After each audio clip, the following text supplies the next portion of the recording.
You're tuned to Night Nerves, where if it's scary, creepy, thrilling, or disturbing, we read it, watch it, and talk about it. I'm Sam, and I finished reading all the books on my autumn horror TBR. This was a great reading list.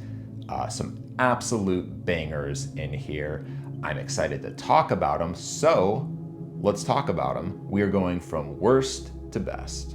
In last place, we have Charnel House, written by Graham Masterton. Yes, I'm just as shocked as you are that a Graham Masterton book is coming in at last place. He's one of my favorite horror authors. First, let's give a synopsis of the story. In Charnel House, a man named Seymour comes to visit our protagonist named John, who's a sanitation worker for the San Francisco Sanitation Department.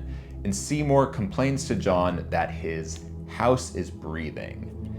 John thinks this is odd and he investigates, and upon further investigation, he comes to find that a breathing house is just a minor development in a far more terrifying and catastrophic chain of events. This book grabbed me from the start. I thought it was mysterious and creepy, and it has Graham Masterton's signature blend of spookiness mixed with some humor.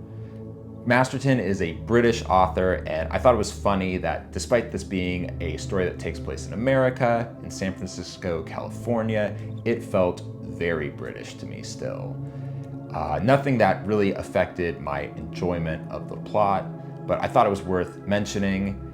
And even more worth mentioning is the fact that this crazy image on the cover is actually a scene in the novel. This never happens with these horror paperbacks from back in the day. Typically, the cover art has little to nothing to do with the story. I'm looking at you, Zebra Books. But yes, this is a scene. It's as crazy as it looks on the cover. There's actually a number of really bonkers scenes in this book. But for a novel of this length, I felt like it kind of dragged a little bit and it was pretty padded out. Another thing that I felt like was a bit of a letdown was in the book, there's some lure about the supernatural entity that they are up against, and the way those legends are told in the story, they didn't really feel cinematic to me. It felt more akin to reading like a Wikipedia page. It really felt like a missed opportunity. And I know I'm being pretty critical of this book, but it was fun. I am glad I read it. I had a good time with it. I just felt like it could have been a lot better. And it does climax in a pretty bonkers B-movie fashion, kind of similar to some other stuff that I've read from Masterton. So it certainly was entertaining, just not as great as I thought it might be. 3.5 stars. In fourth place, we have Halloween Party, written by R.L. Stine and part of the Fear Street series. Halloween Party follows a new mysterious girl at Shadyside High who invites a small group of her classmates to a Halloween party she is hosting at her home. But as the festivities get underway at the party, the attendees start to suspect that there is a sinister plan in store for them. This was a cozy Halloween read, and it really tapped into a lot of what I remember enjoying about R.L. Stine's books when I was younger, whether they be his Goosebumps books, his Point Horror books, or his Fear Street books.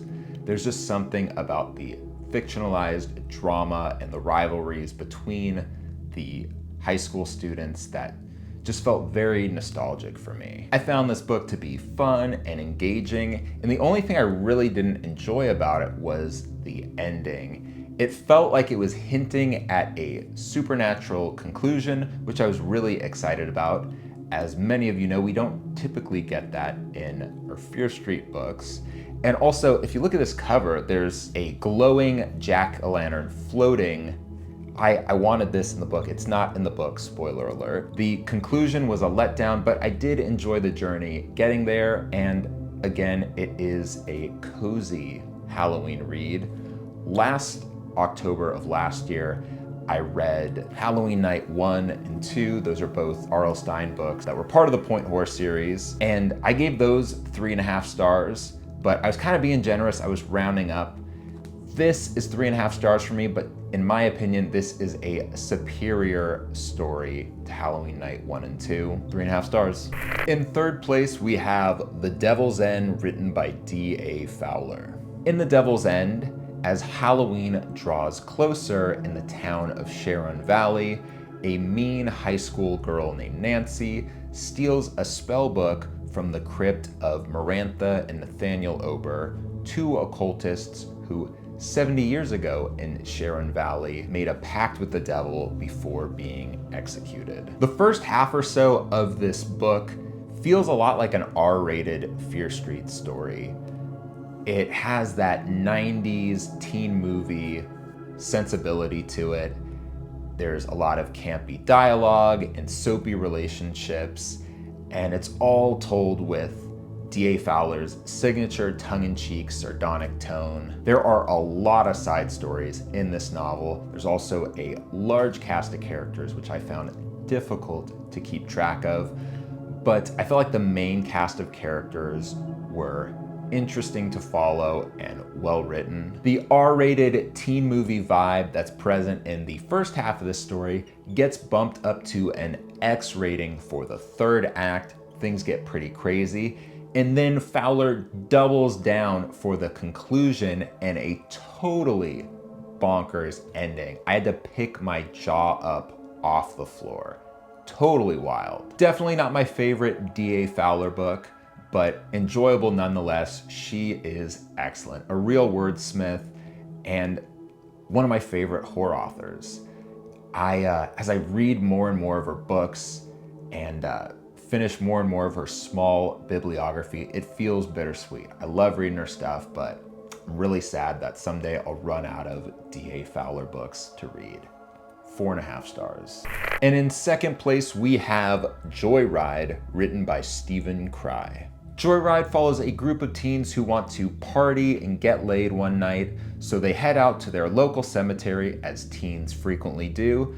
But little do they know that their presence at the cemetery disturbs the groundskeeper there, who has a lot of repressed psychological trauma that he's harboring, and the groundskeeper decides that he is going to murder all the teens one by one. Joyride hits the ground running. Stephen Crye does not waste any pages. He gives us the graveyard setting. He introduces us to our little ensemble of teens. We meet the groundskeeper, and then we are off to the races. I've heard Joyride get dubbed as one of the best slasher novels ever written, and I absolutely agree. To my memory and for my money, I can't think of a better slasher novel that I've read. This is not a whodunit giallo-style slasher. Crye lets us know right off the bat who the killer is, but I think what makes it such a compelling book is that as the story unfolds, we get a lot of depth on the killer, on his backstory, and on his motivations. I was really surprised to find that I felt a lot of sympathy for the killer, and I thought it was really impressive that Crye was able to simultaneously get me invested in both the antagonists and the soon-to-be victims. Joyride is a tough book to come by. It's rare, it's expensive, but I have some great news. Fathom Press is republishing Joyride. I believe it's going to be available sometime next year. I am really excited for more people to read this story, for it to be more accessible, for it to get a second life.